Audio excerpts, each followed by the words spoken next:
Hello, my name is Selena. And my name's Theoni, and you are listening to Piping Hot. Hello, everyone, and welcome back to another episode of Piping Hot. I am very excited to be recording this episode today. I am really excited too. When you were talking just now, I thought you were going to start it with, and my name's Selena Thor. Like, I don't know why that's where I thought you were going. And we're with live. That. Yeah. But yes, I am very excited to record this episode because we have been waiting for this for so long. I know. Oh my gosh, it's crazy. So I'm very excited. Yeah. Before we get to the topic, though, how are you doing? How's life? I feel like I haven't talked to you in a while. I've had a really busy week, and so I feel like I haven't, asked how you're doing. No, this week has been a little bit of a whirlwind. I feel like I've been pretty busy with work, but I've had lots of plans. But you want to know what happened this week, Selena? Well, I already told you about it. Oh, okay. But I got stood up on a date. It was horrible. I was sitting at that bar by myself, drinking a white Cosmo. Nothing. And the bartenders definitely knew what was going on. They were like, "You need anything?" And I was like, "No. Just let me drown my sorrows in this Cosmo because I can't."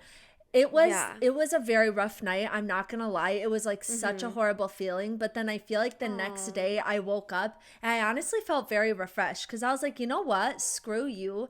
That had nothing to do with me and everything to do with you. So exactly. That kind of thing just has never happened to me before. And I've also never actually been on a dating app date before. So that just gave me such a horrible impression for that. But couple things. One, I'm so sorry that happened, right? I definitely agree it reflects more on him than you. And just how shitty to not tell, just to communicate that you're not gonna come. I don't care if you're not gonna show up. At least let me know. We're both adults here. Exactly. I don't even know you, so I'm not going to be upset about it, but at least communicate because you just wasted my time. And honestly, I think that's one of my pet peeves is when I feel like I wasted my time. Yeah. Especially because of someone else's issues. So. Yeah, definitely. Yeah. Number two, I didn't know that you haven't ever been on a dating app date. Literally never. We've been friends for how long and I did not know this? The heck? I know, but I feel like in the past, every time I've gone on the dating apps, it's because I've been bored. I have been so picky in the past. We've recorded episodes on this before. Yes. I am very quick to count somebody out for such a small thing that doesn't even matter. But then I took a good while off of dating apps. And then finally, when I got them again, I feel like I was trying to be more open to different people or more intentional or just giving more people chances. And I feel like that definitely helped the situation overall. So in college, were you on the dating apps? I don't think so. I might have downloaded it one time when I was drunk, but I don't think I ever had them because it was different back in college because there were always people in my proximity for me to crush on. I was meeting people more organically, but now that I'm an adult and I work and then I have my friends and then I have to spend time with family, it's it's way harder to meet someone organically. Yeah. So. This new revelation has got me shook. I know you're shook right now. Heck? I was not. I don't know. Well, you learn something new every day. No, literally. So. But yeah, so anyways, just trying to give it a chance. But I have to say I'm very proud of myself because it takes a lot to bounce back like that. And I did really quickly. Yes. And I think it says a lot because I've always said and I think a lot of people say that you can't be in a relationship until you feel you know what you want, you're ready for it, right?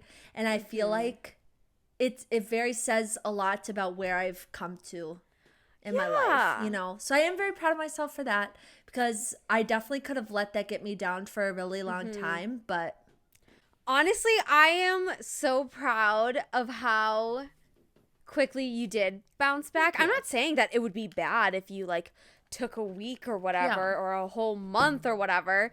But that like says a lot about you and your strength and your resilience. Like that's amazing. Thanks. You're welcome. But how has your week been? Because I know you said it was like really crazy and stuff.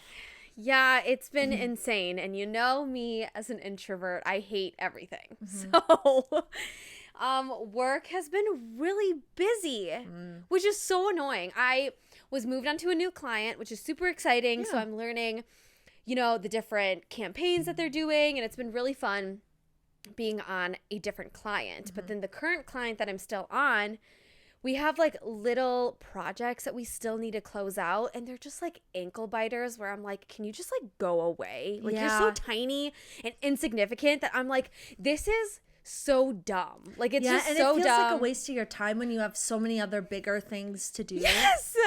Yes, and so I'm just like whatever. I'm like over that old client, but yeah, work has been busy. And then it was mine and Jack's first wedding anniversary this past Wednesday. Yeah. And it was really busy. I mean, I think we were really bad at planning. So we like, we spread out our like celebration throughout the entire week/weekend. I think that's kind of fun. Yeah, it was super fun. It was a lot, but it was really, really nice to look forward to something each night. So Wednesday was our actual anniversary, and so we did gifts that night and then watched an NBA game together. On Thursday, we went to go see the Super Mario Bros. Movie. What did you think? Isn't it so cute? It was so good. I was so like pleasantly surprised. I know, like I felt the same way when I saw it. I was like, oh, this is kind of great. And especially if you grew up playing all those games, like the way that they like tied in all the different games to it, I thought was so clever. Yeah. And that little star thing was the funniest thing of the whole, when he was like, oh, like sweet release, or like when he was like dying, he's like, mercy. Like he was makes me want to play saxophone. Like, okay. So funny. Yeah. But no, it was so good. And Jack is definitely like more of a gamer than I am. So he knows all of like the old vintage games. He knows like the origin of Nintendo and the origin of like Mario and stuff. That's and so it was really fun for him to see all of like the little Easter eggs that they dropped in kind of as like a nod to all of like the old kind of vintage Mario stuff. So honestly, it was actually really fun, and I really enjoyed it. Oh, good. Princess Peach was so badass. Love her. Yeah, like, they made her like an actual character, not being like, Mario. Like, okay. Yes, exactly. Get over it. My only Do something for yourself, girl. So she was amazing. I'm glad they gave her a backbone. That was nice. My only complaint is that they didn't have Yoshi in it, and I love Did you not see the end credit scene? There's an end credit scene. Yes, and the end credit scene, it's really not much, so I'll just tell you. But it's literally going through the sewer system, and there's one light, and guess what the light is shining on? It's on a Yoshi egg. And it like cracks open, and then it does Yoshi, or like the noise. So you know there's going to be another Yoshi movie. Yeah, isn't that so... We didn't stay. Well, that goes into my next point. We didn't stay because we had a dinner reservation to go to. We went to a really, really, really fancy and expensive Thai restaurant here. And I've always wanted to try it, and it's so hard to get a reservation. So I was like, okay, well, let's just do Thursday because we couldn't get it for Wednesday or Friday. So we're like, okay, well, let's just do Thursday. It was so good. It was so good. What did you get? Really, I got chicken curry. Yum. It was so good. Wow. Yeah. Ugh, jealous. It was so good. But that's good to know about the end credits. After this recording, I have to go and tell Jack. Yeah, no, you have to. He's going to freak out. Yeah, because Yoshi is his favorite character. Yeah. Like, he loves Yoshi. Okay, and then what else? Friday, we went to like a bougie Dave and Buster's. Like, it has all of like the arcade games, but then it has laser tag, it has karaoke, it has mini golf, it has like a bar, and it has axe throwing, and it has pickleball and all of this stuff. That sounds like my dream. Right? It was so fancy, but like the atmosphere was like so cool. Ooh. And I was like digging it. Oh my gosh. It was so much awesome. fun. Yeah. And then after that, we saw Hamilton. How was it? It was so good. It was so good. I haven't seen that show just because I just haven't gotten a chance to buy tickets. Mm-hmm. And so this year we were like, oh, let's finally get it when they come to Minnesota. Yeah. And so we saw it, and it was so hard to like not sing with it. Oh, I'm sure. You know it front to back. Yes, exactly. I know it so well. So it was just hard to like sit still. And you know what's funny? I told this to Jack as well.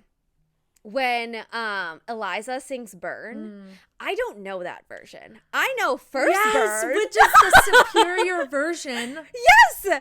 Yeah. Like when she was singing it like, in the show, I was right. like, yeah, I was like, I don't know these lyrics. Yeah. Like, this is weird. Like, I was singing First Burn in my head, and it was so weird. I'm so salty that version didn't make it into the show. Like, I understand, like, how, like, why.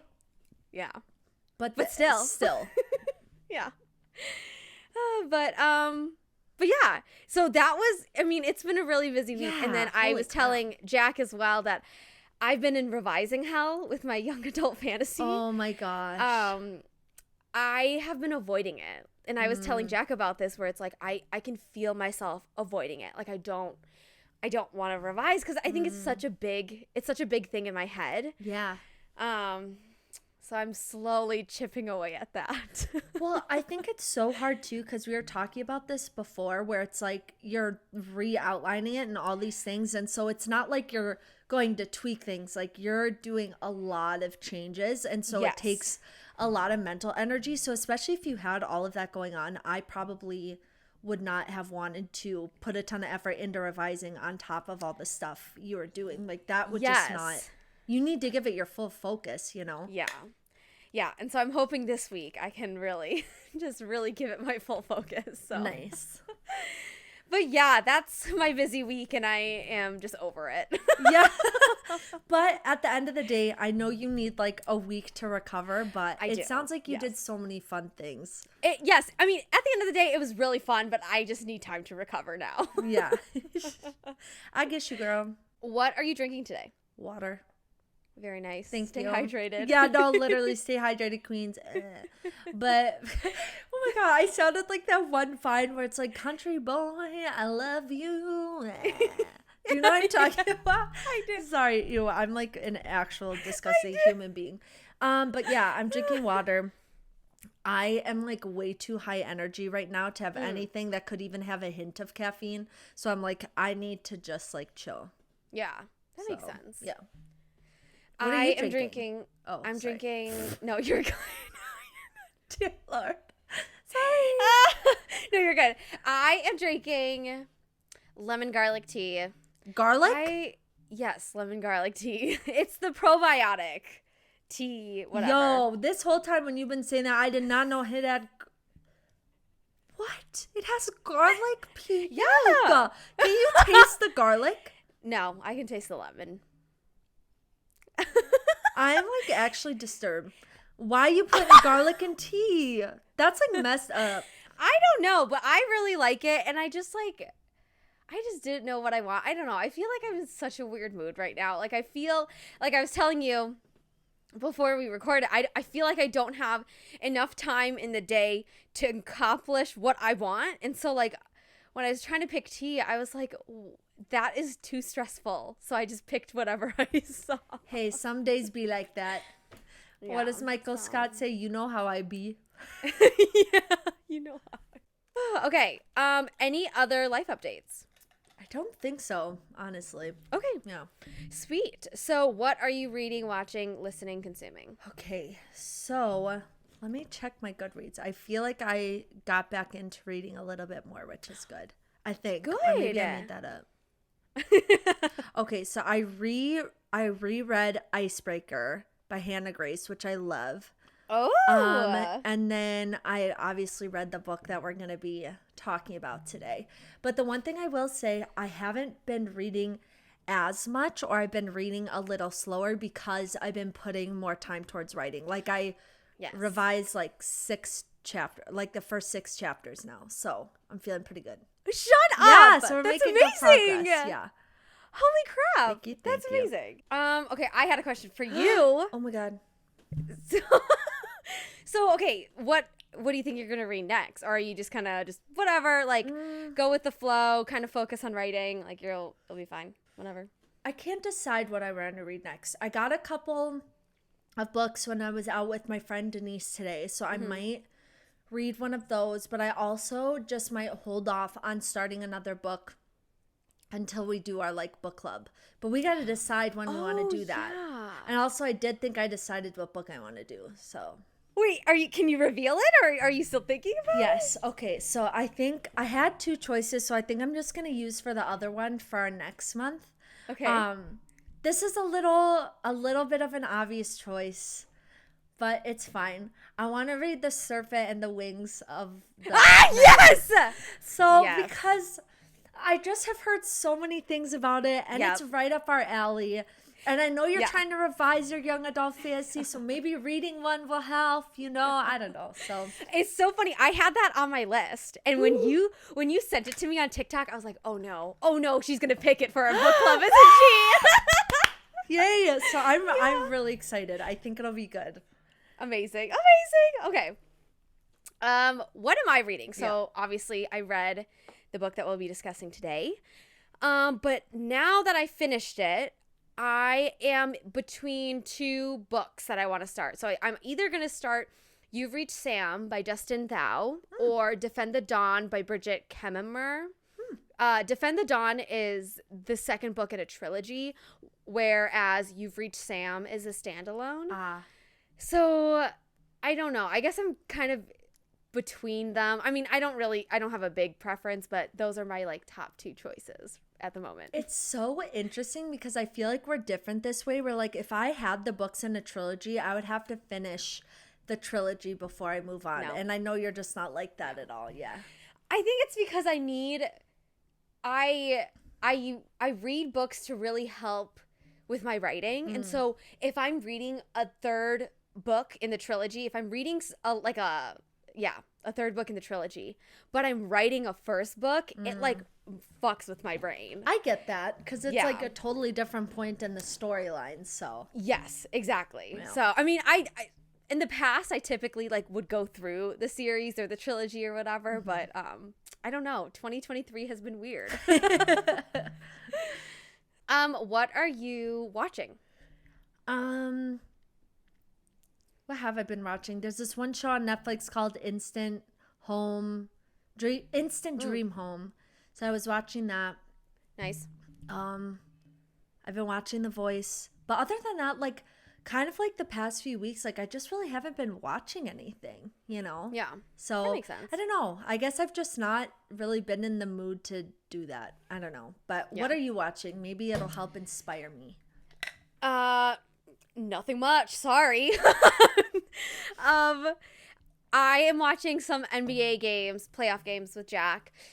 We saw the Super Mario Bros. Movie. I actually also finished the 2nd season of Abbott Elementary, and I realized we haven't talked about that. I was so annoyed but here's the thing. I get it. Okay? Yeah. Like, I really get it. Like, and I'm very proud of Janine, okay? Yes. Yeah. But I also need Jeffrey and Janine to be together. And he finally he laid it all out there. Yes, they had a conversation. Yeah. I think it's going to be like a Jim Pam thing where they just like which drag is it so out. annoying. Like, stop. I know. Just let them I know. Literally everybody knows. I know. Jacob's a real one. Jacob is such a real one. I love him. Everyone needs a friend like Jacob. Yes, I love him so much.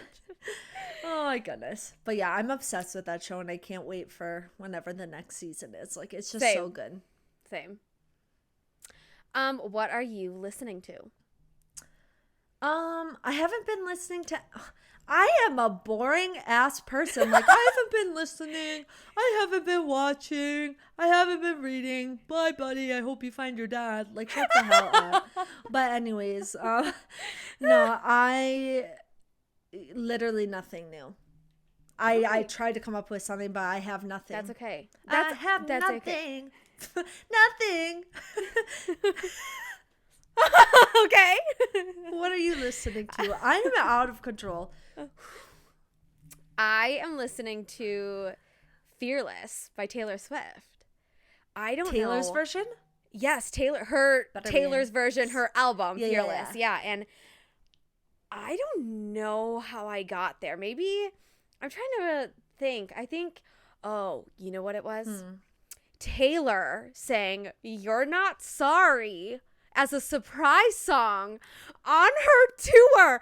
And she sounds so good with her matured voice. And I'm like, oh my gosh, like that album slaps. And so I went back to Fearless and I was like, oh my God, like it's so good. And so I've been listening to it and it's just been so much fun. When is your Eras tour? June 25th, I think. I wonder what your surprise songs are gonna be. Honestly, it's making me sick. Like me and my sister were going together and like I'm like asking her, I was like, oh, I really hope she does something from one of her earlier albums. But I'm like, I don't know, like what if it's not a good, I mean, obviously it's gonna be a good song, but I want it to be my favorite song, you know? I hope she sings You Picture to Burn. Oh! Or no, not Picture to Burn. Should have said no. Should have said no! Should have said no. Can you imagine? No, oh you would lose it.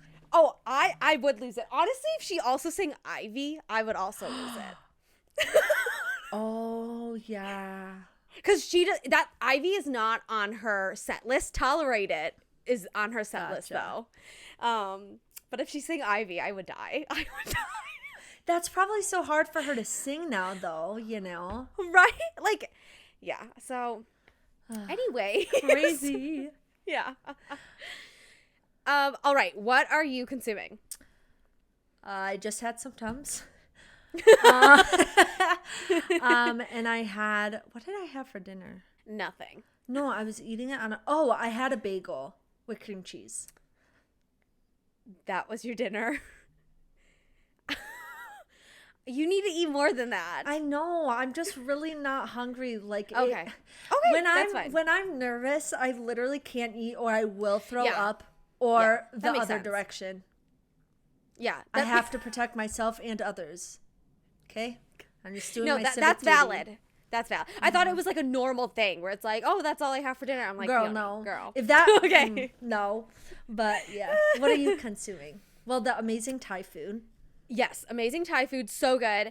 And then my mother-in-law had gifted us an Uber Eats gift card for our anniversary. Nice. So we ordered some really good burgers yesterday from like a local restaurant here. Ooh. And we got some nachos with it. It was so good. That sounds so delicious. Good. And you don't have to leave your house. Magic. Right? I know. And we didn't even have to pay for it because it was a gift card. Like, it's just amazing. Dang. Oh, my goodness. All right. Are we ready to jump into pop culture? Yes, ma'am. All right. Okay. Let's do it. Okay. Yeah. First one, R.I.P. Jerry Springer. He died. I saw. Yep. I saw that. Yeah. That's all I have to say about that. And the next one that we have to talk about is all this like Glen Powell, Sydney Sweeney drama. Let's talk about honestly, it. Honestly, it wouldn't be a good rom-com if there weren't cheating rumors, if there weren't like all this chaos going around.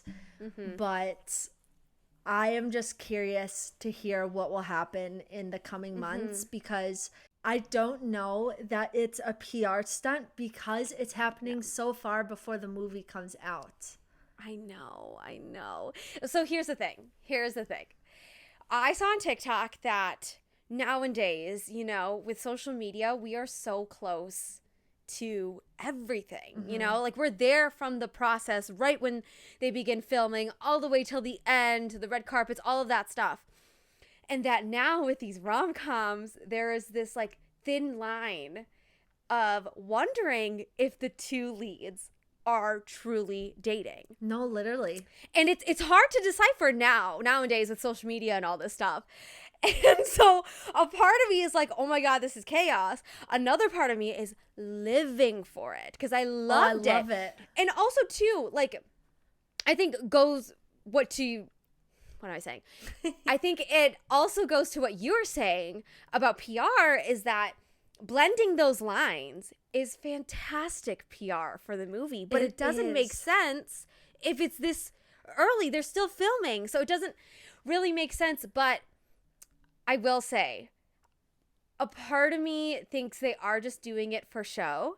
Because if you remember, Glen Powell and Zoe Deutsch, off the charts. Their press tours, but amazing. Yes, but there was never rumors. Okay. Well, I mean, like I thought they were dating. They were so cute together. Like, I was like, oh, they're dating. I really think, I like to believe Glen is too nice to do that. I think so. Yeah. But I definitely think it could be one of those situations where they're both feeling the vibes and they're like, oh, but we're in these relationships, like whatever. So they don't necessarily do anything, but then their respective partners are like, yo. Like, yeah. Well, it came out that Glen Powell and his girlfriend broke up this past weekend or this past week or whatever due to all of this drama. And it was recently just announced because the Met Ball or the Met Gala is coming up soon.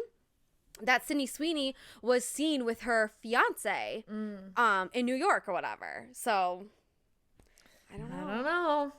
We'll have to see. Honestly, though, the TikToks of the commentaries and just thoughts about this is so funny because like I saw a TikTok. It's like if that girl was wearing my boyfriend's jacket, right? The jacket that she had, Sydney, in the pictures, I would have died. Like I literally would have lost my mind as a girlfriend. No, I mean, here's the thing. In actuality, I don't know how I would react, but I would like to think think that, oh, he's just being like a gentleman. Yeah. But you never know how you're going to react until you're in that situation. But exactly. I like to think I would try to think the best. You're too nice. Yeah. Anyways, okay, now you got to go through your list because you got like lots.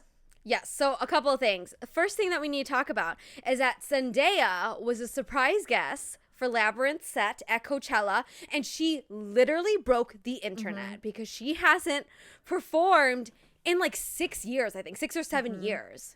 And she sounded fantastic. See, I thought she sounded good, but you could tell she was like nervous. And I don't blame her at all. Like that is so terrifying. And Coachella is like one of the biggest stages and you're singing this big song and like that everyone knows, you know? And well, the thing is too, I sent you her Instagram story where she said the crowd was so loud that she couldn't even hear herself. And I was like, girl, you still stayed on pitch though. Yeah, like, that's impressive. Can you imagine being in that crowd? No, I can't, Theoni. I literally can't because I lost my mind. Like, I'm sorry. You go to see Labyrinth and he brings out Zendaya, the Zendaya. If I ever saw her in real life, I would faint. I would. I love her. I know. She's like your number one. I love her so much. She's just so... She is beauty. She is grace. She is Miss United States. Yeah. I love her, and I'm just so happy. And it makes me want to get more music from her because she has such a gorgeous voice. But I know, right, she's doing her movies. She's doing all of that. So I'm like, I can be patient. But please, Zendaya. Please. Yeah. All right. The trailer for the Hunger Games prequel, the songs of something birds. Don't ask me. I don't give a toot about Hunger Games. I haven't read the book, and honestly, I was not excited about this prequel because again, same with the remakes. I'm like, let's kill them. Literally, like let's let them die and let them be what they are. The trailer dropped, and it looks so good. It looks so good. And I feel like my Hunger Games fangirl, like my 12-year-old self rising from the dead. Dang, like, girl. Ready for this. Right? And I'm just really intrigued what they do with it. Also, I hate it because whoever they casted as Snow is hot as hell. He is hot as hell. So I give him hot. that. I give it that. I don't need to know anything about the movie. Give me a hot man and I'm there. Yes. Okay, say less. Same. Like, I'm like, oh, but he's President Snow, but he is so hot. And it's so funny because I went on my TikTok and there was a duet of like a thirst trap of him, and then she duetted him, and she was like, remember, President Snow killed Finnick and tortured PETA. And I'm like, thank you, I needed that reminder. Thank you.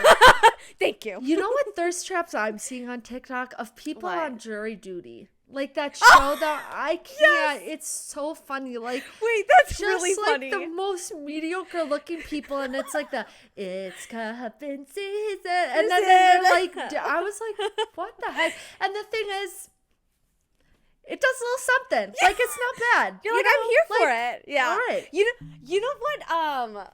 Oh, I'm gonna butcher it, so I'm not gonna even say it. Anyways, now you have to tell me. I was just gonna say the song for the thirst traps that I'm seeing. I don't even know what the song is, so I can't even sing it because I'm gonna mess it up. But I'll send it to you after this. Okay, sounds good. Okay, my next pop culture thing is that the Summer I Turned Pretty season 2 poster dropped, and it's returning this summer. Oh my gosh. Yes, I'm very excited. There's some drama with the actress who plays Shayla because Shayla's not returning, and there's some like rumors that she was fired. But I'm like, it wouldn't make sense why she's fired Because she said she wanted to keep going. So yes, and so I'm like, I guess I don't know. So that's kind of blurred lines there. Sophia Richie got married, and it was absolutely amazing. It was such a beautiful wedding, and now everyone is like obsessed. They're like, Sophia Richie hair, Sophia Richie makeup, Sophia Richie style, like all these things. Like people, but honestly, her wedding looked so much fun, and I think what helped it too is that like I've just seen like random TikToks of the reception. Yeah. Of like people being there and posting it on TikTok. Like I felt like I was there. Yeah. Like it was like I was there at the wedding as a guest. And it was super fun. Like I'm just really happy for her. She looked like she was having the time of her life, and like she seems like a very like genuine, down to earth person. Yeah. Yeah. I love her. Ed Sheeran is in court to defend his song Thinking Out Loud because it's too close to Marvin Gaye's Let's Get It On. And so they're suing, I'm not sure who particularly. It's someone in Marvin Gaye's family, I'm sure. I think so, yep. Suing Ed Sheeran because it sounds too similar and stuff. So he's in court figuring that out. Honestly, I am not too close to it, so I don't know all the details, but I do know that is going on. I am so sick of these music lawsuits. Like, in every pop song, there's like 3 chord progressions that everybody uses. Yes. Like, there's only so many different tempos you can have. Shit is gonna sound similar sometimes. But, like, it is when... Like, that's why people sample. Like, I feel like people are not that stupid these days. And, like, sometimes it just happens where, like, you write a song and it sounds similar to something and it was completely subconscious. And, like, I get, like, musical integrity. Like, you want to stand up for that. But especially when Marvin Gaye isn't even around anymore. It just feels like such a money ploy, you know? I know. So, we'll have to see how that all sorts itself out. And then my last thing is that pictures of the Avatar, The Last Airbender movie was released, which is a movie of when they're all adults. And so there was like a picture of them, and I'm like so excited. Not that I needed it. Yeah. I'm fine with the TV show. But I love them. They're such like a comfort to me. Like that show is such a comfort. And so I'm really excited. I'm happy that it's just a movie. I think if it was a series, it would be a little too much. But I'm excited for the movie. Wait, what movie is this? Avatar: The Last Airbender. Oh, you said it so fast that I had no idea what you were talking about. I was like, Sorry. Sorry. But that is really exciting. I know how much you love that. So I hope that it's good. I really do. Me too. All right, that is the end of pop culture. Oofda, Martha. Alrighty. I know. Shall we dive into our topic of the day? Yes. Okay. Literally, yes, we do. We do, because we should tell our listeners what happened when we bought the book. You guys, we avoided reading it for days once we got it because we were so scared. I don't know. I think it was a combination of feeling scared that, like, this is the only Emily Henry book I'm going to get for another year, so I want to savor it. But then the other part of me is scared I'm not going to like it as much as the other books. Especially when she's my favorite author. It's just like, I don't want to read something that I don't love. Exactly. There were so many emotions, but I was like, oh, I'll just avoid it. Yeah, same. It's funny because you had texted me that night, the day that it was released. You texted me and you're like, I can't get myself to read it. And I'm like, oh my gosh, Theoni, me too. I sent you a picture of me next to my nightstand that had the book, and then you did the same thing too. Like, we were living the same life. The same life. Yes, That was crazy. The picture when it was like in the same spot on the nightstand, I was like, what the heck is going on I know. here? So. I know. Goodness gracious. But yeah, anyways, today we'll be talking about Happy Place by Emily Henry. And if you're new here, you should know that Emily Henry was our first book read on this podcast ever. And so she's very special to this podcast. She is so special. I cannot believe that started our journey with Emily Henry. Right? Like, it just blows my mind. I know. Because she feels like such an integral part of, like, my life. Yes, I know. The best decision we've ever made, truly. Honestly. Do we want to start with overall thoughts? Sure. Yeah. Okay. I feel like it's hard to say overall thoughts without talking about everything. I will say I think it might be my least favorite of her books. But shut up. But just hear me out. Hear me out. I don't think I can. No, okay. I don't think I can. Just here's why. Okay. It is a very well done book, and I did really like it. But you have to admit, it is different than all of her other books. Okay, how though? Because of the content and like how it's written, like it felt so real that it was like overwhelming. Like it made me so emotional. Like okay. and the way that it focused so much, as much as like, yes, it was focused on Harriet and Wynn's relationship, but so much of the book was also focused on the friendships. So it was like reading a book about that too. So in that sense, it was different to me because like there's two different focuses rather than just one, kind of. Oh, how interesting. But I mean, the friendships were completely integral to it. How interesting. Okay. I really feel like that's true. I will say I related to Harriet a lot, especially when she was like, I'm slow release hot. I was like, you know what? That's so me true. Too. Because like I might not be a looker like some people, but like you get to know me, I go up a couple notches. Okay? Yeah. So, but that's my overall thoughts. I did really, really like it, but it was not my favorite. It was very, very, very well done though. Wow. I'm honestly surprised. Because I thought this one would shoot up for you. Are you serious?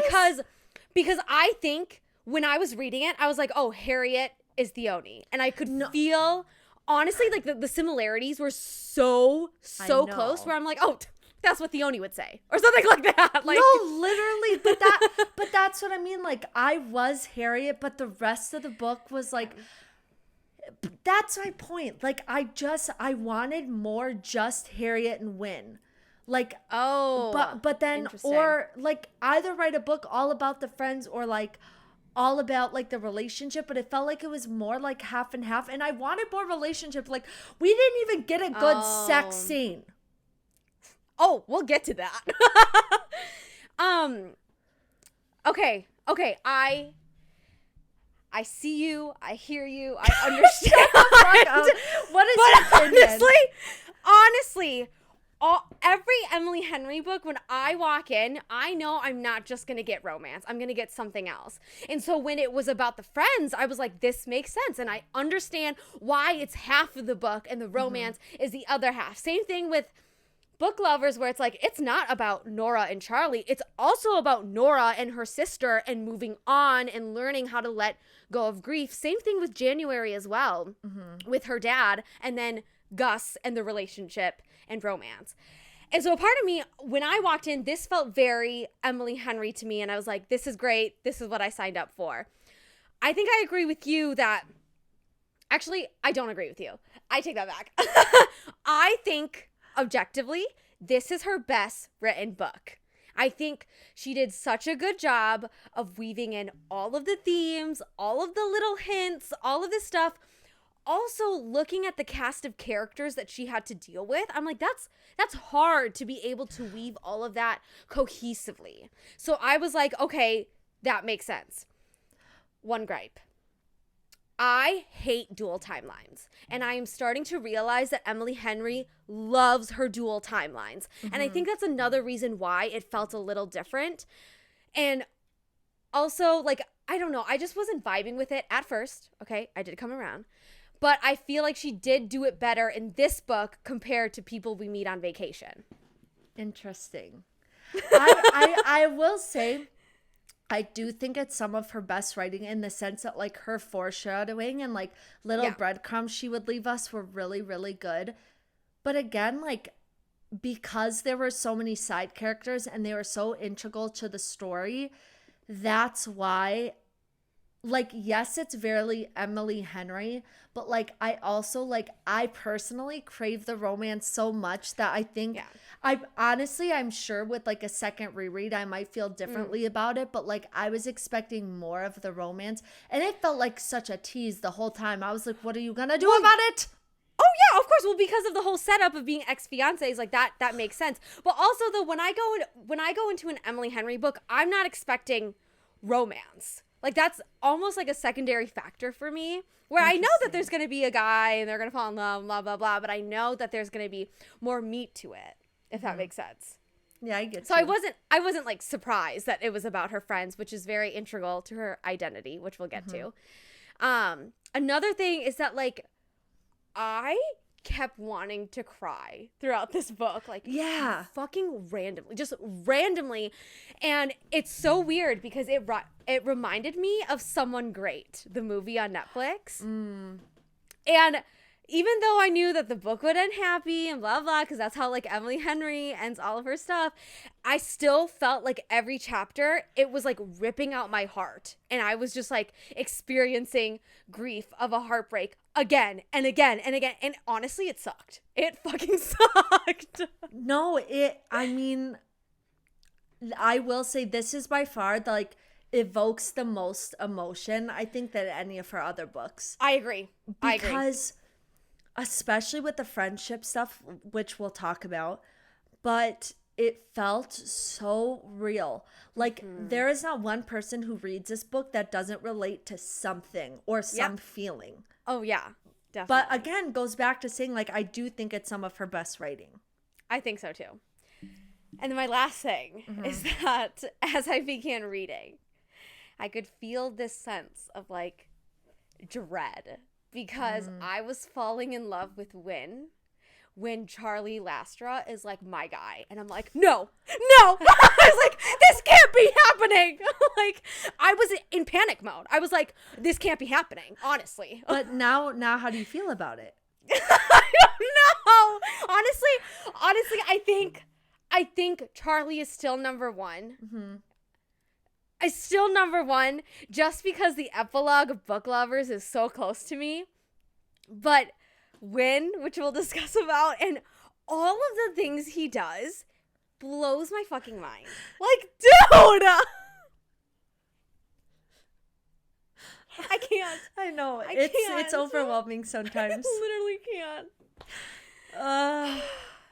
If I cry during this recording, it's because his book is stupid. Oh my gosh. Okay. Shall we dive in? Let's do it. Okay, so basically how Selena and I split it up is chapters. We each took 5 chapters at a time.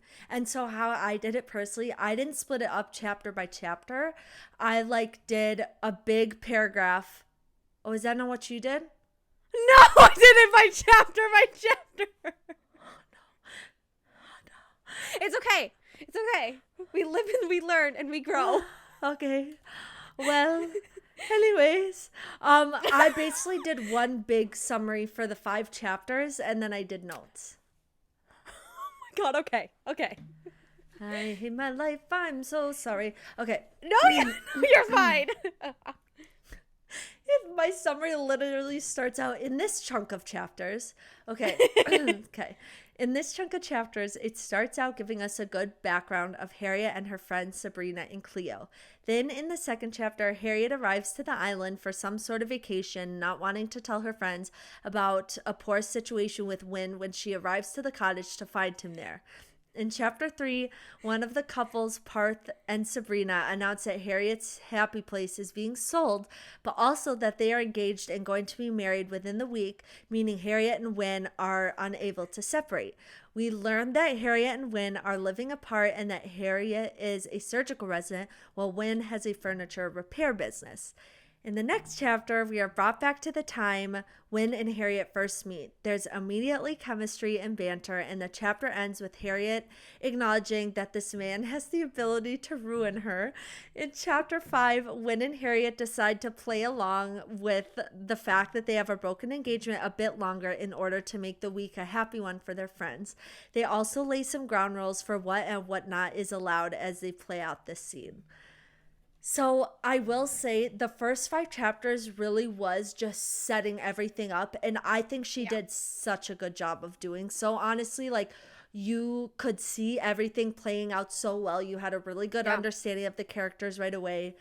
But yeah, what are immediate thoughts?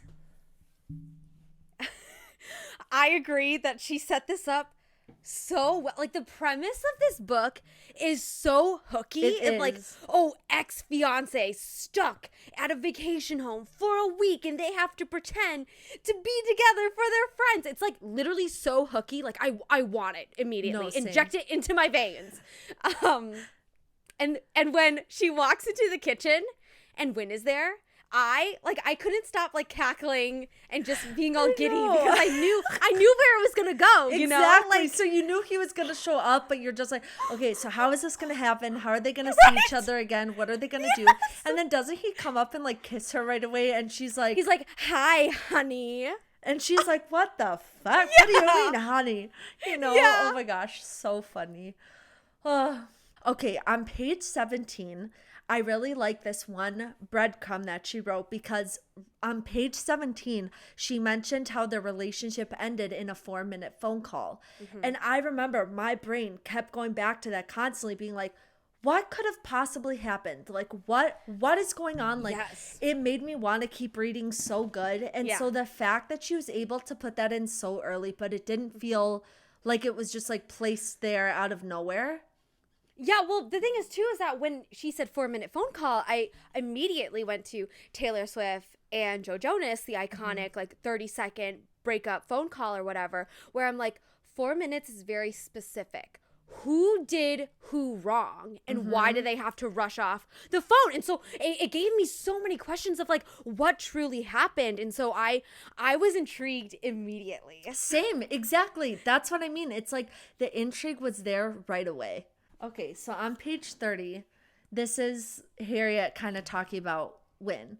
She said, being the object of his full focus makes me feel like a deer in the headlights. Or maybe like I'm a deer being stalked by a coyote. If he were an animal, that's what he'd be, with those strange flashing eyes and that physical ease. The kind of confidence reserved for those who skip their awkward phases entirely. That brought me right back to the beach read scene where she's like, don't be a dumb bunny, January. And she's like, I'm the rabbit, or whatever. And it brought me back to that, but it was so fitting for this story too.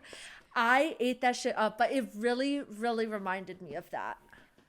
Her okay, you know what? Probably because I haven't read or reread any of her books recently, but her descriptions of Wynn we're out of this fucking world. Which is why I was having a crisis, because I'm reading this and I'm like, no, I'm actually in love with Charlie Lastra.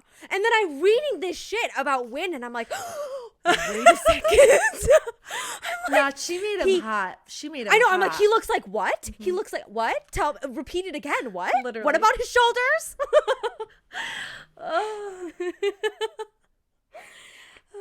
Sorry, I'm just like ruminating on how hot he is. Same.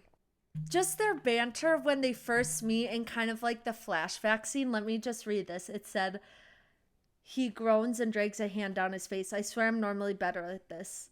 Better at what I say through laughter. He rakes one hand through his hair. First impressions. You should try sending a big-ass nude painting of yourself ahead when you're going to meet someone new, I say. It's always worked for me. I'll take that into consideration, he says. You don't look like a Windham Connor. His brow arches. How am I supposed to look? I don't know. Navy blue jacket with gold buttons, captain's hat, a big white beard, and a huge cigar. So Santa on a yacht, he says. Mr. Monopoly on vacation, I say. Like, just their banter right away was so good. So good. Again, I think I haven't read Emily Henry in a long time, where it's like, I forgot her banter is so quick and it's so good. It's crazy. Like, how do you write something like that? Like, it's so quick-witted and funny. Yes. Like, it's crazy. Like, I loved that. Yes, I want to pick her brain because I'm like, how do you come up with this stuff? Like, it's crazy. No, literally. Okay, can I just say one thing about the whole nude picture thing? The fact that Wynn saw that and that was his first impression of Harriet, I was like, whoa. Let's slow down here. He saw what? And he's now talking about the nude picture. I'm like, oh my God. It's literally so funny. Right? I can't stand it. Oh my gosh. But it's one of those things where I would think that was completely crazy in any other book, but like the way she wrote it, I was fully behind it. I was like, that's so funny. Yes. Like, you know, I agree. I mentioned just on page 36, the slow release hot thing again. I really related to that as an individual. I feel like you even said, I just relate to Harriet so much. And just some of her ways of like going about things, I don't know. But anyways, that comment made me laugh because that's exactly how I would describe it. And then on page 39 is when we find out that they're sharing the big bed, not the twin beds like they always do. I thought that was so freaking funny and I loved it so much. I love a one bed trope. I really, really do. Yes, honestly, like I could see the device, I could see the trope, but I did not care. I was like, you're gonna go into the master suite. Like this is where you're gonna stay all week, and I was loving it. I was like eating it up. Same here. Oh goodness. So on page 45, there's this little quote that says, "That was 2 months ago, and now future Harriet has some choice words for past Harriet about her shitty decision-making skills." And so, like, again, there's these little breadcrumbs. I'm like, okay, so what shitty decisions did you make in the past? Like, what happened in the past that you want your now self to be, like, scolding your past self? And, like, crazy. Yeah, she did a good job of keeping us engaged because I just wanted to know more of like their past relationship and how they got here and all this stuff. And like I was living for all the clues. Exactly. So I honestly don't have a ton of else to say for the first 5 chapters unless you do. But again, I feel like it's one of those where you just need to read it because it really is just like setting everything up for the rest of the book. So definitely. Okay, sweet. Well, I did not bunch my summaries like Theoni did. So I did chapters 6. I'm an asshole. I should have asked you. No, it's totally fine. So I wrote like a synopsis for each chapter and I have my own thoughts for like each chapter, but I can go real quick. So no, do it how you do it. No, this is my stupid Okay, chapter 6. Here's my synopsis. Okay. Chapter 6 consists of learning what typically goes on during these yearly vacations, including grocery gladiators, and a trip to the local bookstore. They hang out at the pool and drink while Sabrina and Parth recount how their engagement came to be, which results in Wynn and Harriet realizing that they must keep their facade of being together for even longer to sustain the peace. I will say, I think this is the best book that Emily Henry has written with really good stakes and tension. Like every piece that I got of like, oh, we can't tell them yet, I was like, yes, that makes sense. Like, you cannot tell them because X, Y, and Z is writing on their relationship or whatever, or the facade that they're still together. And honestly, I thought she did such a good job doing that. She did. No, but that's what I mean. Like, and I think that's why this book hits so different, is because everything was so realistic and made so much sense. So I totally hear you. Also, going back to your whole comment of breadcrumbs, when Wynn was on his phone, I knew that would come up. I'm like, I knew why it. the fuck are you on your like, phone? What's going on your fucking phone? Yeah, I was like, you put your phone down. You be present. And I was like, it's fine. I'm going to get my answers. But I'll be fine. And he was just on his phone all the fucking time. And I was like, it's fine. Emily Henry will give me my answer eventually. But the thing is, I was such a Harriet, because the minute he was on his phone a lot, I was like, he's got a girlfriend. That little bitch has a girlfriend. Literally, me too. And then I wasn't mad at him, but I was like, but you're broke enough, so I guess it's fine. Yes. But I was like, if you care about Harriet at all, there's no one else for you. Yeah. Like, well, the thing is that I first thought it was he was talking to his mom, Gloria, because then we learn later that she's sick. So I was like, oh, okay, that's fine. And then I was like, wait a second.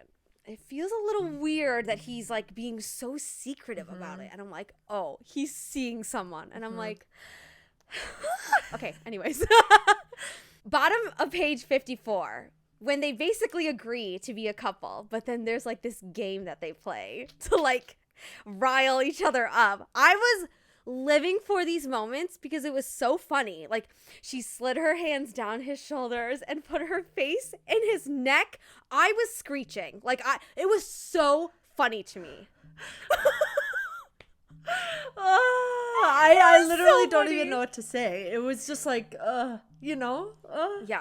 I know. I will say, I don't know, in my mind, I also think Parth is like super hot. No, he is.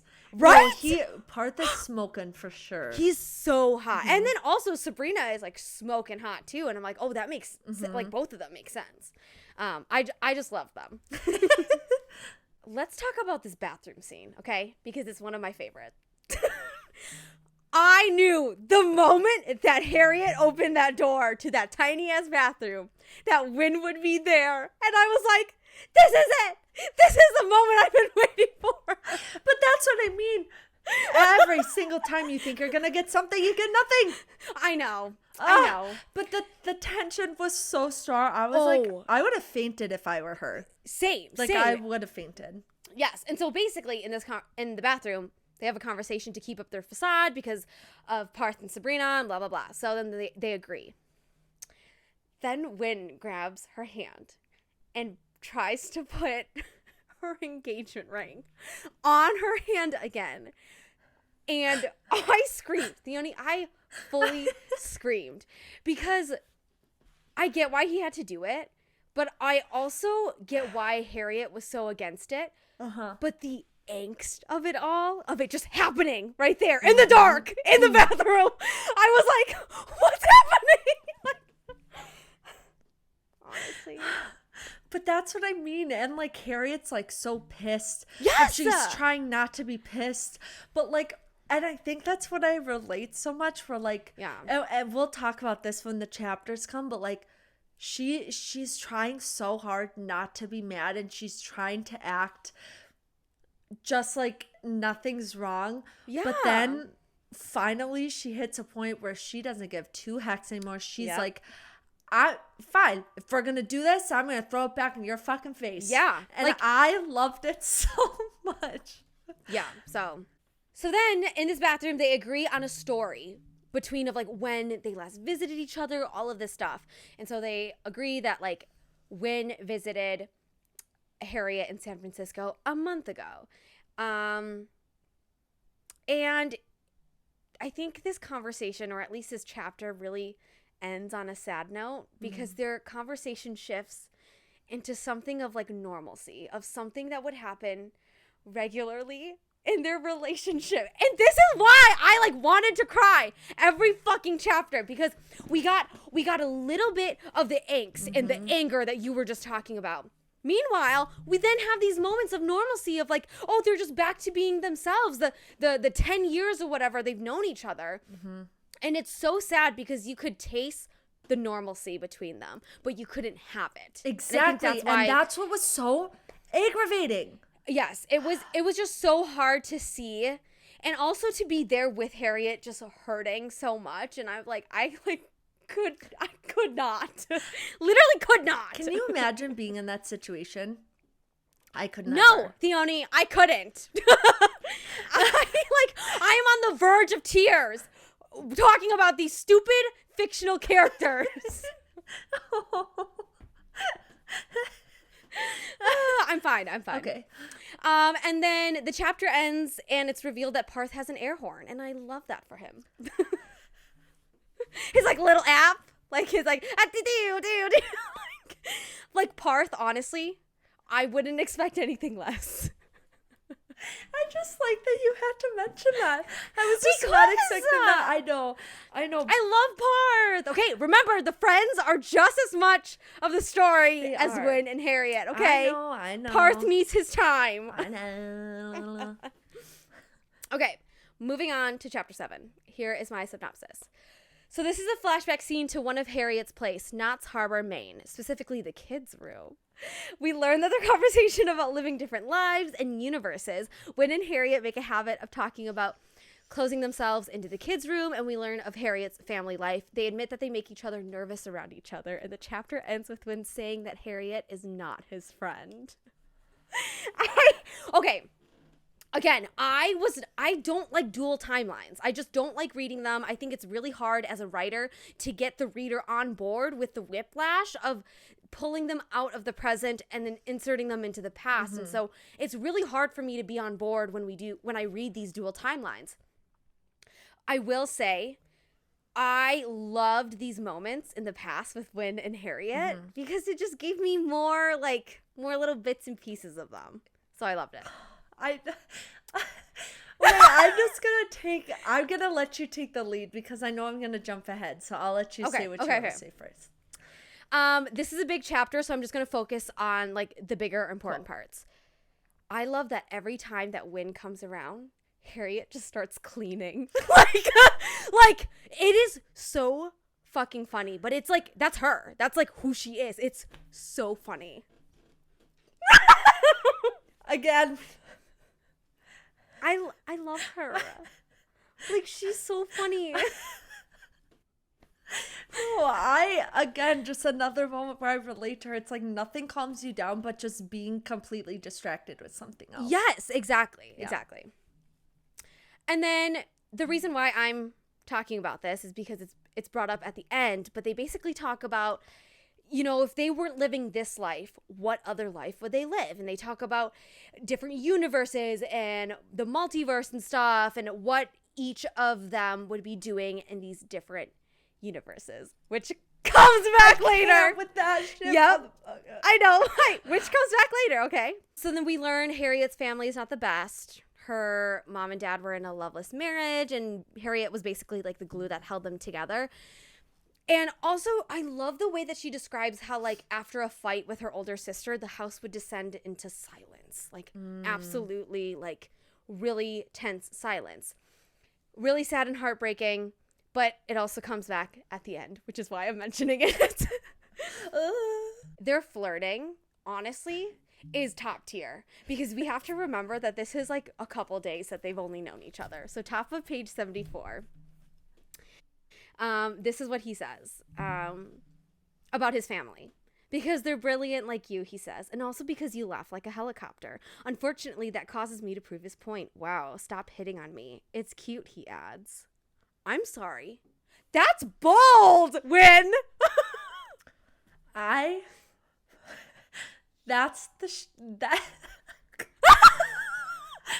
literally, like, you know me, I'm a words of affirmation person. if a guy calls me like cute or like says something like that, just like because it felt like he just like had to say it or had to reassure you or had like it's really crazy. Sorry. Okay, if I have this reaction to everything, we're never gonna get through anything, but that's how I feel. That's okay. That's okay. Yeah, no, it's true. Okay, so I think this is a really cute conversation, and it also comes up later in the book. Again, Emily Henry just putting down these like little breadcrumbs. Harriet describes Wynn as spherical and vast when she's saying abnormally good-looking people aren't supposed to be like this or whatever. And I thought it was so funny and cute, but also soft. Like, I think this was the first kind of glimpse that I got that they were like truly nervous about each other, and it just like was so cute. I love them. Me too. I think this is my favorite conversation of theirs by far. Okay. Well, I think flirting wise, right? They get into an argument of how far apart they are in the room. Harriet says 10, and then Wynn gets up to measure it. And then they're like close together in the room. And this is what happens. He clears his throat. Tomorrow. My voice comes out thin. Tomorrow what? We'll measure the distance. Whoever's guess is closest wins. Wins what? I ask. His lips twitch. One of his perfectly curved shoulders lift. I don't know, Harriet. What do you want? You say my name a lot. You hardly ever say mine, he replies. That's why I had to get you to say wins what? Are you kidding me? When I read that, I had to put the book down and be like, okay, this is a lot for me. How? Right? What? Like, so cute. So cute. Mm-hmm. Wins what? Wins what? Okay, so more conversations in this chapter. I won't read anything, but the conversation on page 78 of how Wynn never touches her, and Wynn says he didn't know she wanted him to. And then he says, just to be clear, you're always welcome to touch me. Excuse me, sir. Like... And then page 81, when he's looking through her phone of pictures on her phone. Oh my God. And he goes, so fucking cute. I screamed. Like, what is this man real? Honestly, is this man real? He's not. He's not. He's literally not. That's the issue. But I don't even know what to do. Sorry. Okay. I know. It's again, these like little quiet moments made me really fall in love with Wynn. No, literally. And then the chapter ends with Harriet says that they can't do anything, right? Because Sabrina likes Wynn and dating friends can get messy. And that's when Wynn admits that he's trying not to feel things for her. Like, he's truly trying, but he can't help it. He can't help himself. I love that feeling. And I feel like I wrote this into my own book, like, too much, to the point where after I first revised it, I had to, like, go through and actively take out the phrase, I can't help but. But, like, there is something so intriguing and cute to me about, like, these things happening or these things people say because they literally just can't help themselves but say it. Because they're feeling that, like, intensely about the person, you know? I know. I can't with Wynn and Harriet. Oh my gosh. I know. Okay. That's the end of chapter 7. Chapter 8. Here's my synopsis. Chapter 8 opens up with Harriet waking up to Wynn, assuming that they slept together. She's distraught, but Wynn tells her that she had a crazy night last night, and all Wynn did was to make sure that she got to bed. All right. The chapter ends on a tense note when Harriet says that Wynn no longer needs to take care of her. Mm-hmm. I read this chapter and I was really confused because the last chapter was so cute. And then I moved on to this one and I was like, wait, did I miss something? I was like, oh, no. Harriet was just way too fucking drunk to remember anything.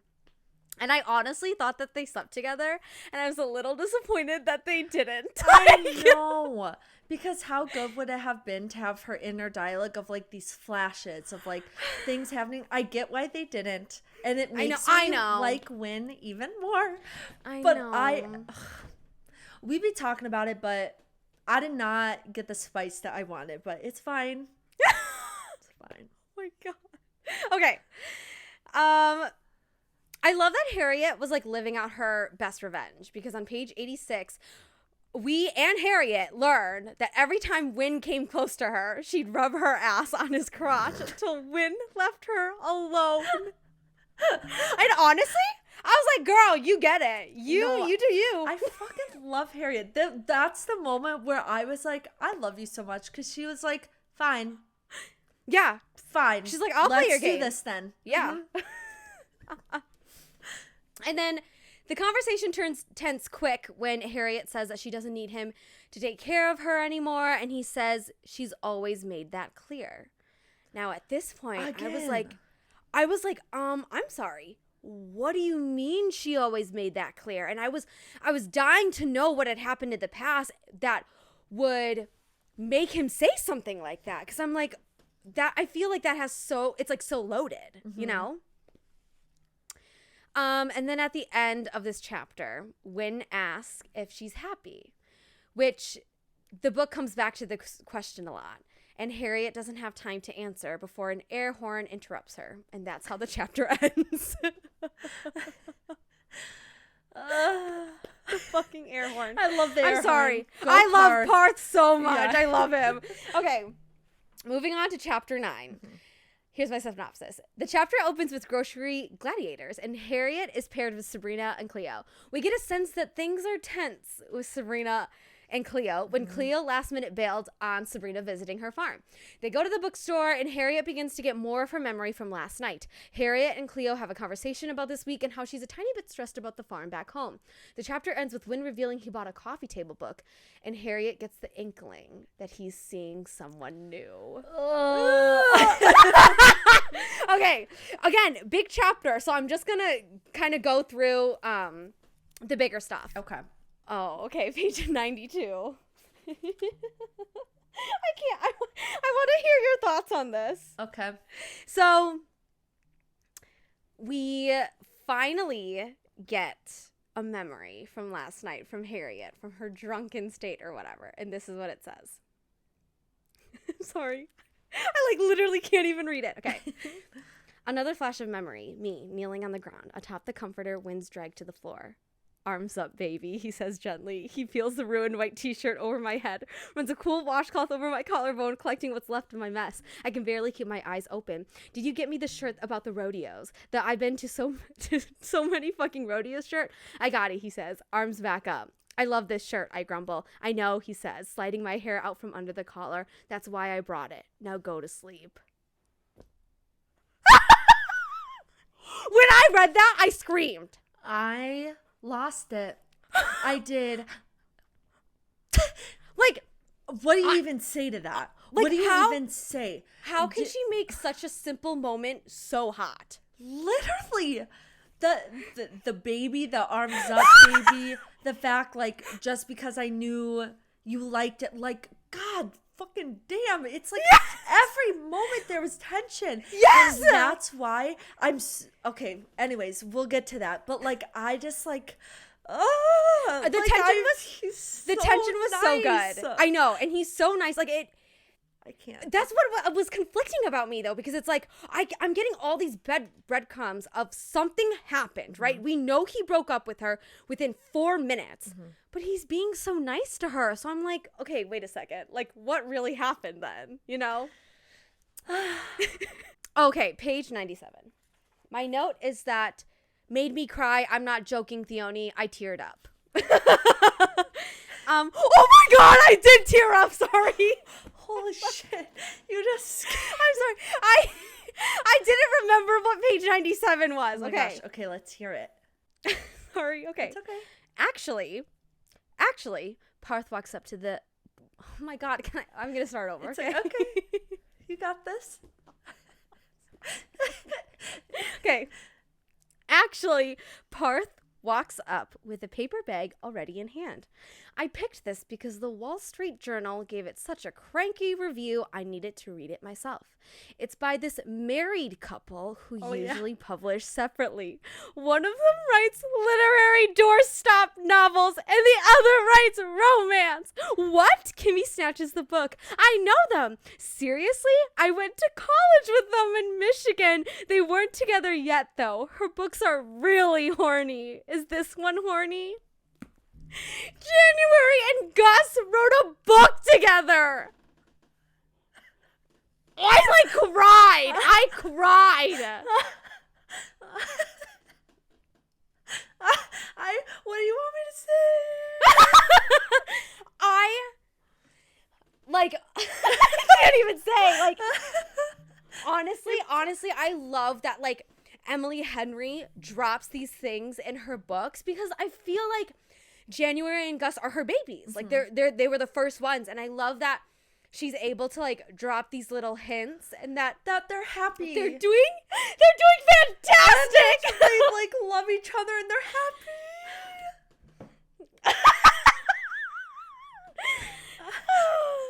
Are you okay? Honestly, I am fine, okay?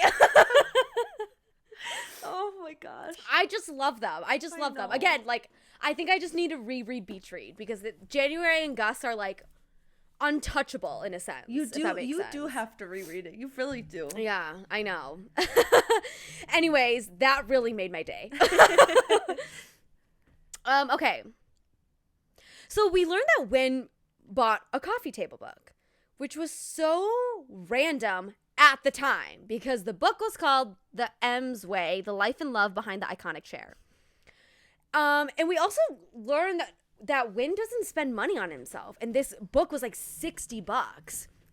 So it's weird that he would buy such a random, expensive coffee table book, mm-hmm. which then makes Harriet put the pieces together that, when he peeks into the bag and he smiles to himself, she's like, oh shit, he's texting, his gruffness, his softness, the book. He's nesting and he's dating someone. My heart fucking dropped for her. Yep. I was gonna be, I almost was so threw sad. up. Yeah. Seeing someone that you love, move on and be happy, of course that's gonna be happy, but it's it's such a different pain. Yep. Yeah. I can't do that shit. It's I know. That universal feeling girls have that after a breakup, it's you feel okay with that breakup or can come to terms with it until they start dating someone else and you're like, why are you dating someone else? That's not you can be over the person, still not want them to date anyone else. I know. And these little moments, it's that's what destroyed me. This book destroyed me with these little moments. It wasn't anything big. It was these quiet, sad, heartbreaking moments that made me think of someone great, of oh my gosh, this just sucks. No. Yeah. So anyways, that was chapter 9. Okay, chapter 10. So this is another flashback scene to a happy place. This time it's Mattingly, right? Vermont. In their new apartment for senior year. And Parth is in New York, while the rest are still in Vermont, living together and going to school. Life goes on for Harriet and Wynn, but over the next year, they go closer and become best friends. Harriet tries not to love him, but she can't help it. So this flashback scene was really short, but it was so sweet and cute just to see the progression of Harriet and Wynn's friendship. So the first week of living together, they have a conversation, and Wynn admits that he understood what she said back in Maine and how he won't make things weird this year. And so then he's seeing a lot of women that year, especially this woman named Allison. And then he's struggling with his math class, so Harriet helps him. And the whole theme of "You're Not My Friend" carries through this short chapter. Yeah. And honestly, it's so cute. It is. And because you can tell that Harriet wants to be more. She doesn't wanna just be a friend. Yeah. But then she still feels guilty about it at the same time, and so it's a whole host of emotions. I know. again, these little moments that like Win stole my heart. Bottom of page 104, we learned that whenever he goes for groceries, he'll buy her a pint of blueberry ice cream and put it on her desk.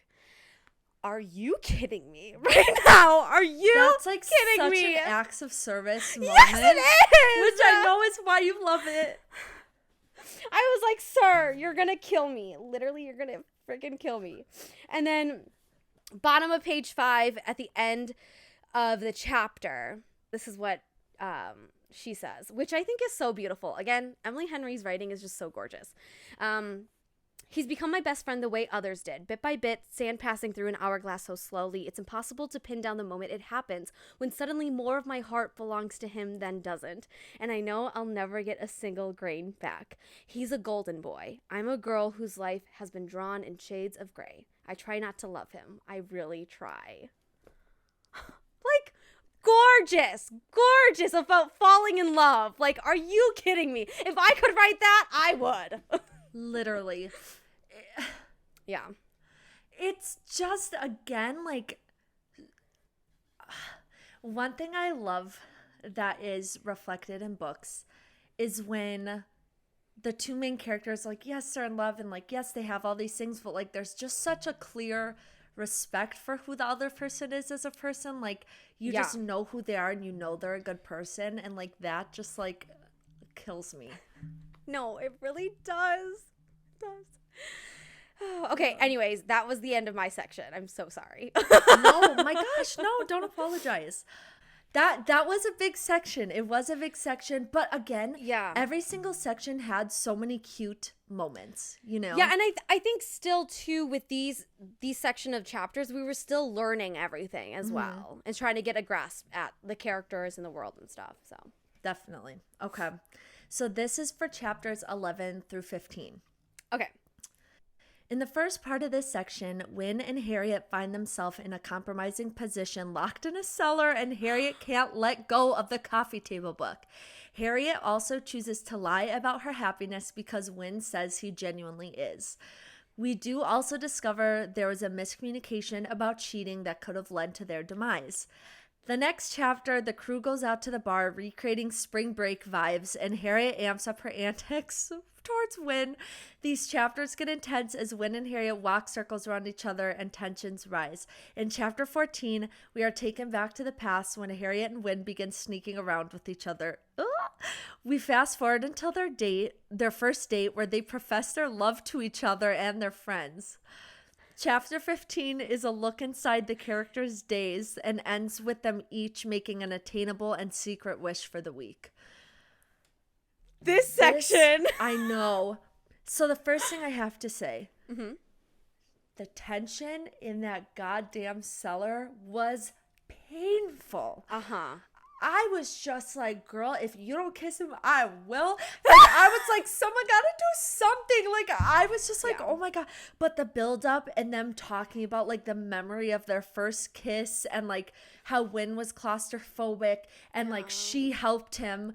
And like, everything about that scene was like so perfect. Like, I literally loved that scene. It was a scene where he admitted that he moved so that he could see. Or that, right? Wait, say that again? For their first oh my God, for their first kiss, he admitted that he had moved when they played sardines. Is it this chapter or the next one? I don't know. I don't remember when that's mentioned. Okay. I think it might be later on. Okay. I think it might be later on, but or maybe it was this chapter. I don't even remember, but either way we can talk about it now because when he said he moved so Harriet would find him, puke. Me too. I was like, that's gotta be fake. I know. I was like, are you kidding me? Right? Like, this is fake. Are you like, what do you mean you moved so that she could see you, so that you guys could hide together and get a moment to be together? Like, I was like, this man. I don't know. I don't know what else to say. Yeah. I really don't. Anyways, that cellar scene was something else. On page 125. Okay, this is such a simple detail, but like I love when in like the girl's point of view, you just get a tiny bit of an action that indicates how the guy is like thinking or feeling or whatever. So it said, the back of my neck tingles in the second before I hear his voice for the wedding.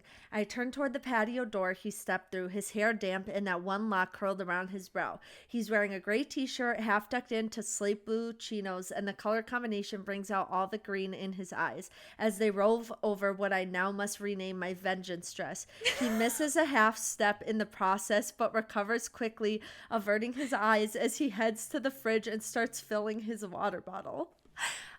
I don't know why that moment got me, but like this man is head over heels for her. Like he is. He literally can't even look at her. I know, like, you can't convince me otherwise. No. Like and it's funny too because then actually I will save it. Alrighty. Fine, Wynn says, tossing the now drenched towel onto the counter. Fine. The second fine sounds even less convincing than the first. Now we're getting somewhere. I slide past the marble island to pull his water bottle from his hand, holding eye contact as I take a long sip. Thirsty, he says dryly. I shove the bottle back toward him. Not anymore. This entire kitchen scene had me on the edge of my fucking seat. That's when I had so much respect for Harriet because she was like, you know what? Yeah. What? I loved seeing her play the game. I thought it was so funny. And that moment in particular, I was like, girl, oh my God. Before that moment, she's like, oh yeah, this is the red dress that Sabrina gifted me. It's my new date night dress. And that's when he drops the bottle and I'm like, oh Wynn, you are so into her still. No, like, literally, oh my he gosh, cannot help himself. He cannot help it. He tries so hard. Oh my God. Okay.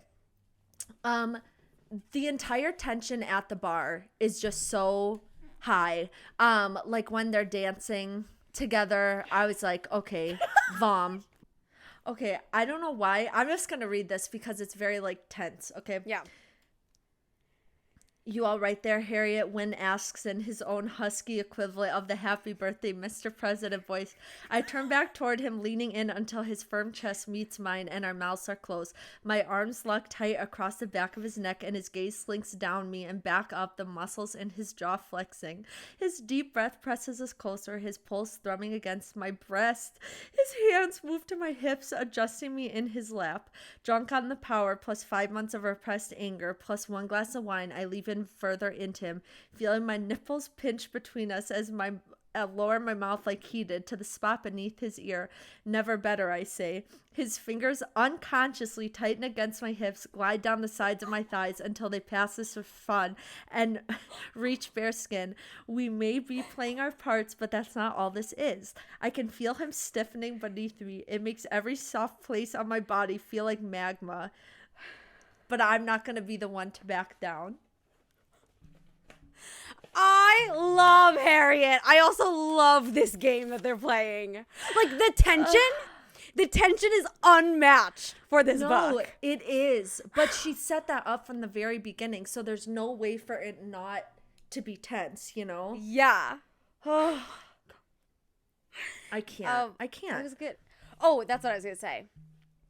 When they walk in and the reason why she does this is because Wynn pulls her into his lap because there's not enough chairs around the table. So at this point, I'm like, oh my gosh, what is she going to do? Mm-hmm. Of course she does that. And I'm like, yes, you go, Harriet. I will say this. So this part is when they're on their first date officially back in the past. And I just have to say how pure it is when Harriet encourages him, because that's such... We learn later, like, just how hard Wynn feels down on himself, you know? Mm-hmm. And so when she said, I grab the lapels of his coat and look up into his face. First of all, simple isn't bad. Second of all, simple isn't stupid, and you're not stupid. And I don't know why you're always trying to convince yourself you are, but it really is bullshit, Wynn. And lastly, you're the opposite of slow release boring. I like you so much more than when we first met, partly because you actually answer my questions now instead of turning everything around to flirt. His brow lifts. And what's the other part? Everything, I say. He laughs. Everything? Yes, Wynn. And then she, like, goes on to keep talking about it. But, like, it's just so pure because, like, no one needs to say that kind of stuff. No one needs to no one needs to do that. But when someone says it in such like a true, like authentic way, it's so meaningful. And the fact that it came from Harriet, not Parth, not Sabrina, but Harriet. That is what he needed to hear from the exact person that he needed to hear it from. Literally. And it's just like, honestly, like, it gets me. I know. I literally know. And then the kind of last thing I have for this chunk is I was shook when they said I love you right away and then told their friends right away. I was like, whoa. And like, I understand it because like they had been sneaking around for a while. So even though it was like their first date, it wasn't really their first date, you know? Yeah. But I was just like, holy like, okay, I guess if you know, you know, but it really took me aback.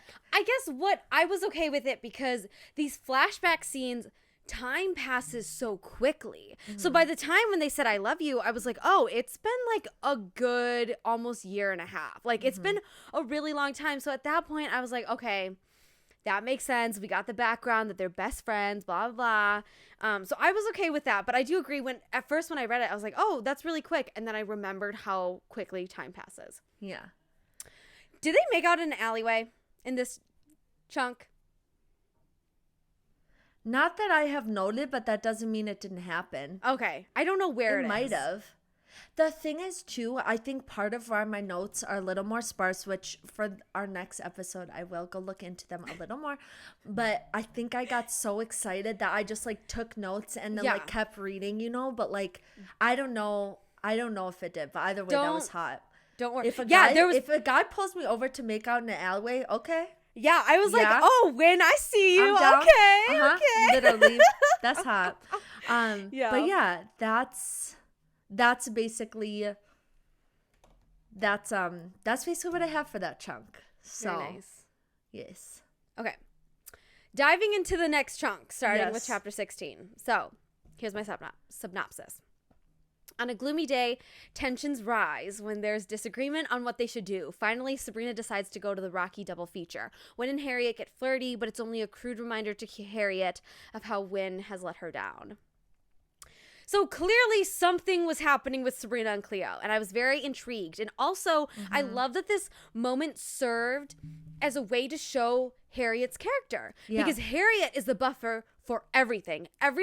Literally, that's her role for her parents, for her sister, and also for her friends. She's always the buffer, which sucks. But she takes it on herself. And also, Wynn being Wynn, he tells her not to worry and that they'll work it out eventually and stuff. But, you know, Harriet being Harriet, she's not going to. Their flirting during this movie was killing me, but also it was also pissing me off. Okay, so we'll get to that. First, Wynn teases Harriet that she's unnerved about the movie. Harriet says he's unnerved too, and Wynn reveals that it's not because of the movie. I almost threw up. But then Harriet gets in her head and thinks about all the 4-minute breakup and how she's cleaned so much of her life of Wynn, yet he's still always there somehow. And she leaves to get some air, which that idea will come back later. But honestly, I felt for her because I'm like, Wynn, what are you doing? And secondly, Harriet, you have every right to be mad and confused because what's happening right now? Like this doesn't literally. I was so confused at this point. No, the confusion was so palpable. I felt like we were trying to dissect everything alongside her, you know? Yes. No, and I loved that. Me too. Okay, chapter 17, here's my synopsis. Okay. Flashback to a happy place. This time, an hour outside Bozeman, Montana. Harriet visits Wynn's family for the first time, and she loves it. We learn that Wynn was crowned prom king, and that Harriet and Wynn had very different communities growing up. The chapter ends with Harriet realizing that she's happy there with Wynn, and that her feelings are growing more and more each day. This was a longer flashback chapter, but honestly, it was so cute and delicate, and I just loved learning more about Wynn, and I just wanted to hug him. I think we really get a sense of where all of those insecurities come from in this chapter, specifically when he's talking about how he was crowned prom king, and he basically dismisses it as like, oh, everyone pitied me, and so that's why they voted me for prom king. And Harriet, being Harriet, she's like, that's a little narcissistic. No, literally. In a joking way, but she's like, Win, that's not the case. Like, everyone loves you here. Literally. Yeah. Which then goes into the reason why he left Montana, right? Because it's like, if everyone loves you here, then why did you leave? And we learned that he was scouted by Mattingly's soccer coach, and that was his sign to leave home. Then they have this cute conversation of how Harriet fits with Win, and he jokes that Mattingly was an expensive dating app, but it was worth it. Like, so cute. Also, such a good joke. Like, I love it. No, seriously. Okay, and then there's a sad little part at the bottom of 180 that I have to read. I don't know what it is. Oh, this is really sad. This is, again, like, I think this chapter was such a good way to show us Win, and I just wanted to give him a hug, so this is what he says. I know. He crosses toward me, gently takes my hips in his hands. I like seeing you here, he says, voice low, a little hoarse. It makes me feel like this is real. Win. I look up into his face, searching his stormy eyes, the rigid lines between his brows and framing his jaw. Of course it's real. Like, this he does not believe that he deserves good things. Yes! And I'm like, oh my gosh, like, this was such an eye-opening chapter to Win, where I was like, oh, there is so much depth to him, and I love him. Yeah. Right? I'm sorry. Maybe this makes me sick in the head, or maybe this is just why I'm a therapist, but, like, there's something about a guy who could be, like, vulnerable or, like, say things like that, or just, I don't know. It's just, like, I don't even have anything else to say about that. There's just something about it. I don't know. Yeah, no, I agree. I 100% agree. And then this chapter ends so cute. Win says that they'll come back home again soon, and Harriet loves the sound of home that he says, and I'm like, oh, I want to cry now. Like, that's so cute. It's like, no. Anyways, okay. Jumping to chapter 18. Here's my synopsis. Okay. Okay. So Harriet runs into Win on the way back to the theater. They finally have a conversation to clear up what Win meant to say down in the cellar. It's revealed that Hank unfortunately passed suddenly a few years prior. Win compliments her pottery and explains why they could never get through crosswords. Okay. Goodness. This is the conversation I fucking wanted from the beginning. I was waiting because there was so much angst at the point where I was like, you know what? I want answers now. Emily Henry, you need to give me answers. To have the conversation. Yes. Because it started borderline feeling like a miscommunication trope, and I was like, I hate that. Same. So either say what you're going to say or be done with it, because I can't deal with this. Same. Exactly. Literally. So Win finally admits that he didn't end things with her because of her residency friend that she was hanging out, that he didn't blame her for it. But we knew Harriet blamed herself the entire time. And then Win admits that it's more complicated than that. And because of his father's death, he was in a dark place, which Harriet clearly knew that he was in. And, like, a part of me is like, okay, that makes sense. But, like, when you also need to understand where Harriet's coming from, like, the way you framed it up did not look good. Like, it did not look good at all. What pained me the most was on page 185. When she says she didn't know how to fix it. And he says she couldn't have. Like, this pains me because we know Harriet. She wants to be the buffer. She wants to be the fixer. She wants to be someone. She doesn't like conflict, right? Because of her parents and her sister. And the idea that she couldn't fix something for the one person she loved the most must have fucking killed her. And I felt for her so much. Like, it like really dagger to my heart. I know. How difficult must that be? I know. Like, I know.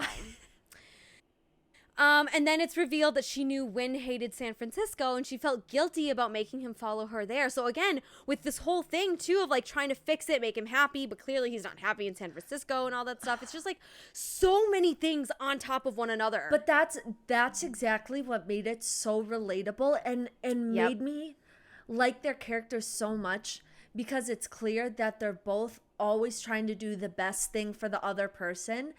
And then you're neglecting your own needs. And then before you know it, you're both unhappy. And you guys shot yourself in the foot. Like, who has not done that in real life? Who? Yeah. We've all done that shit. Yeah. It's a little too relatable. No, it honestly. is. No, truly. So then Wynn says he never wanted to hurt her and that all he wants is for her to be happy, which he brings up again, and it's going to be brought up later in the book as well. Mm-hmm. Finally, Harriet admits that she's not with her residency friend, and Wynn isn't with anyone either. I was like, finally we got confirmation. Finally, we know that he's single, so like things can happen. Can get back together. Yes, yeah. But even though, right, there's no one else, Harriet reminds herself that none of that matters. He wasn't happy with her. He broke her heart. He was never hers to keep. On page 187, she said, I watched him fade from me, bit by bit, day by day, a mirage receding into nothingness. That was a little, like... heartbreaking! Like, it's heartbreaking, but it also... It seemed like I get what they were saying, but it was such a deep thing that I was like... Whoa. I was like, because that I think it makes more sense when later on, spoiler, if you're listening to this, I don't fucking know. This is all spoiler. But when he like talks about his depression more, it makes more sense because that can be what depression feels like for people. Yep. But when I read that without that context, I was like, what do you mean he's a mirage of nothingness? Like, what? Yeah. I was like, oh, like she couldn't even grasp him. Like it's, I know. Once there was a moment that hit where it was just gone. Like it was, they were far from saving. And I really felt for Harriet. And I was like, wow, like just, ugh. It makes me so sad because again, it feels like someone great vibes again. Like I just want to cry in every chapter. God damn. I'm sorry. It's like, I'm having the hardest time staying focused to what we're talking about because I keep thinking of all the other things that happen and how much things build on each other. I and know. Like, the tension builds and then breaks and then builds and then breaks and then builds. Like, it's crazy. Oh my God. It's crazy. It makes me sick to my stomach. No, literally. Nausea. Yep. Okay. Then Wynn reveals that he's happy back in Montana, which honestly was the nail in the coffin for me. Like, seeing him happy without her, I was like, oh, this is not it. And here's the thing, because I think this is something I was thinking about. I don't necessarily, if I were Harriet, I would have taken this way too. It's like, he's happy without me. That's what it was. Yeah. Like, I was the reason why he was unhappy. Mm-hmm. But the reality is like, we find this out later on.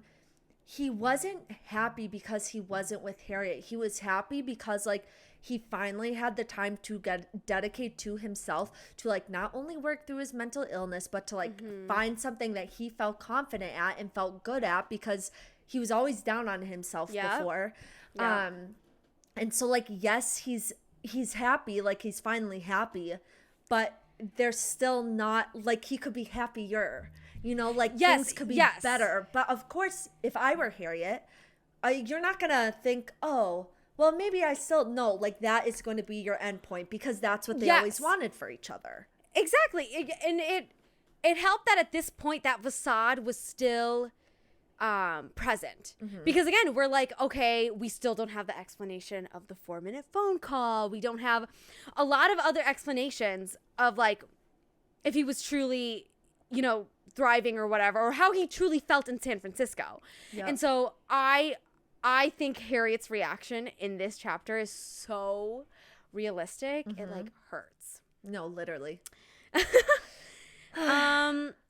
And then Wynn says that his mom told her about Harriet's pottery, and they joke about how it looks like a butt, but then he says he thought it was beautiful, which is so cute. That's such a win thing to say, you know. I know, right? I know. Well, that's the end of chapter 18. So, guys, since we're figuring out how to record with limited time on like 500 different free platforms because we're cheap, we are running out of time, and we want to give it the time that it deserves. So we're gonna starting with the middle of Selena's section next week, where we'll do part 2 of Happy Place, which I am very, very excited to discuss the second half of the book. Wow, I like want to keep talking about it right now.